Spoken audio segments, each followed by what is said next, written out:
Many of us know that diabetes is a serious illness that is on the rise in America, that it can be life-threatening, and that there are two kinds of diabetes. But that's pretty much it.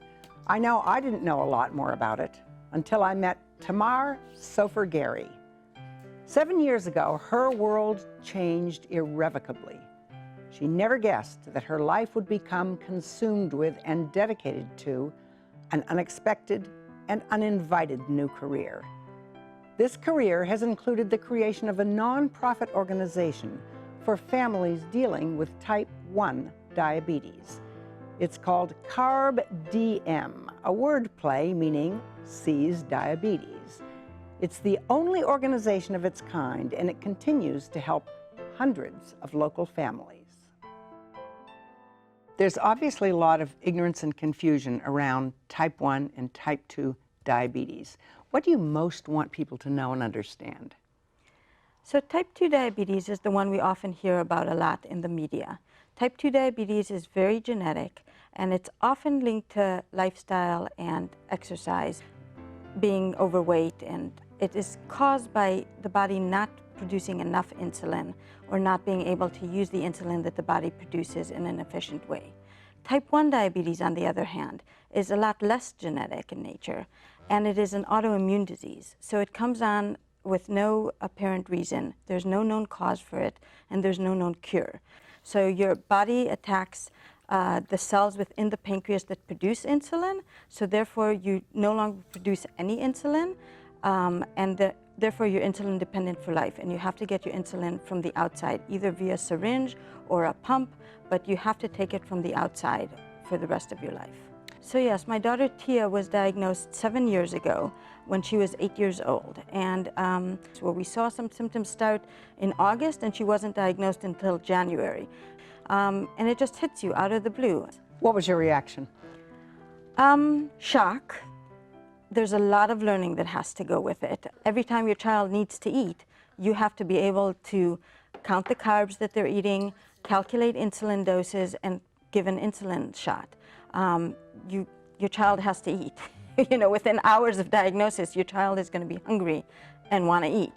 So the learning curve is extremely steep. We all have insulin in our body, and it's a key that opens up the cells and allows the glucose from the food we eat to go into our cells and provide us with the energy we need to function.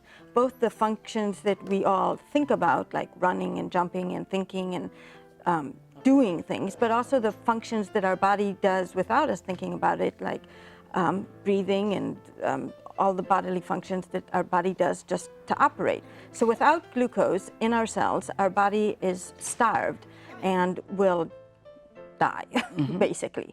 When you have someone with type 1 diabetes and you have to give that insulin from the outside, you have to calculate how much insulin a person needs for the carbs they're eating and try to make that balance. So if they're eating 10 grams of carbs, you need to know how much insulin they need for those carbs. And that insulin to carb ratio can change from meal to meal.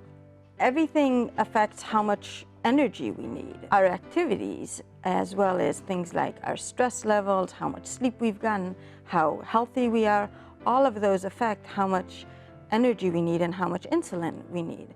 It's like we're not smart enough to do what our bodies do on our own, and we weren't ever intended to do that.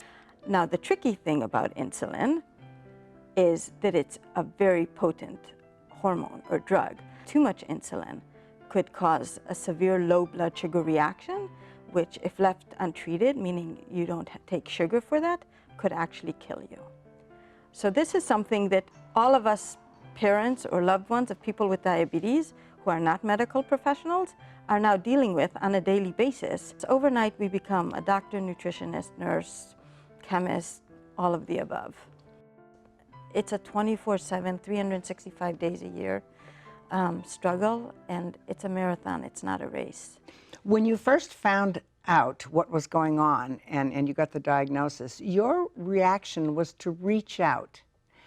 Tell me what form that took and what you discovered.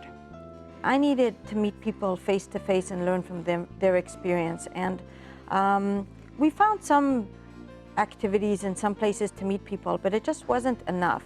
And when we couldn't find them, we just started creating those opportunities ourselves to meet with people. But we realized that, there's so much people can learn from, more people, that we started creating those opportunities for people to get together. And from that, it just kind of grew organically. And over the course of a year, we realized that we really need to formalize this into a nonprofit organization. And that's what we have today. We have CarbDM, which is a nonprofit organization that offers 90 programs a year and serves 1,600 people in the Bay Area. I always say that anytime two people who have a connection to type 1 diabetes get together, magic happens. There's an understanding that happens between people with type 1 diabetes that you just can't get when there's someone who isn't living with it. There's a compassion and understanding that comes from that shared experience. Parents of children with type 1 diabetes are always exhausted because they're up checking their children at night, because diabetes doesn't rest when the kids go to sleep. You always have to check their blood sugars at night as well. So there's an understanding of the challenges. Kids see other kids with type 1 diabetes checking their blood sugars and counting carbs, and they will show each other their pumps and their continuous glucose monitors, and they show each other where they have their pump sites. Oh, I'm having it on my arm, or I have it on my leg. And we as parents can tell our kids, for months, you should really try to put your pump site on your arm. And they don't hear us, but then they see another boy or girl who's got it on their arm or leg, and they're like, oh, I think I'll try my pump site on my arm. And you're like, really? I've been telling you to do that for months. Hey, Tia, come see, the new low bags arrived. I was never one who was defined by her career, whereas now I am, one and the same as my career. I just work to work, and now I live to work. God forbid I don't wish a chronic illness on anyone, but it has taught me who my friends are. It has taught me what's important in life. It has shown me what an amazing person my daughter is, and it's shown me how compassionate my son is, and what a thoughtful child and brother he is. We always joke that the type 1 community is the best community you never wanted to be a part of. It's totally changed my life, but I cannot imagine my life without the type 1 community. Do you know someone who has overcome significant hardship and has an inspiring story to tell? Someone who has sacrificed or given over and above to the community and deserves some recognition?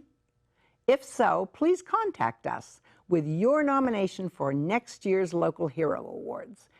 To find out more about our local heroes and to watch interviews with all the winners, visit our website, midpennmedia.org.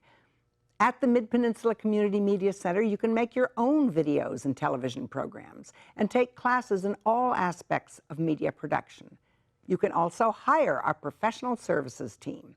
To find out more about that, go to mcproservices.com. Congratulations to all our winners, and thank you for watching.